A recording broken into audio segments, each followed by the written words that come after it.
Chelsea had a hand in by VAR to get the victory against Fulham.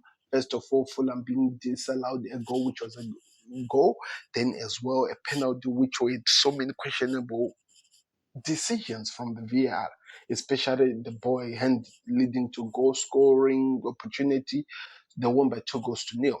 Manchester United suffered in a game that they ended up winning because of a penalty, last minute penalty with Bruno Fernandes.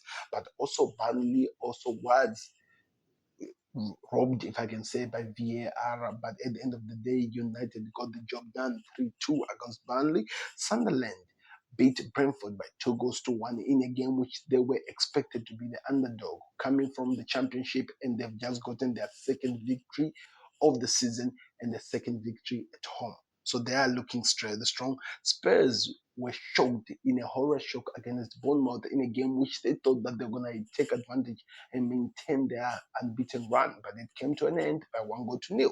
Then Wolves played against Everton in a game which Wolves thought that they had the home advantage, but Everton with Jack Grealish in that team, they just look like it's going to be a scary team. They beat them by 3 goals to 0.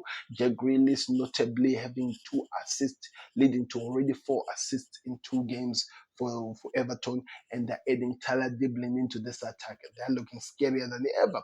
Then of course, a strikerless Newcastle played against Leeds, and again it left them into a draw, no goals scored, something that they will be working on, especially with their new signings.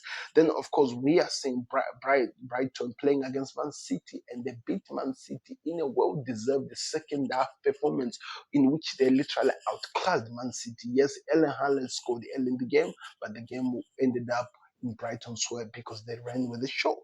Not West Ham showed up and showed that they are still there in the league by beating West Ham in a game which finished 3-0, in a game which so many people came back into the game. Pequeta scored a penalty, Bowen scored, and Callum Wilson scored his first goal for West Ham. Looking exciting.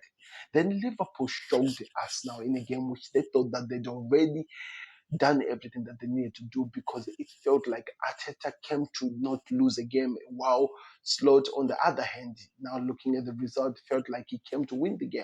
Dominic Soboslai scoring a rocket goal, in which I think is going to be remembered in the history book. Don't be surprised if it becomes the goal of the season.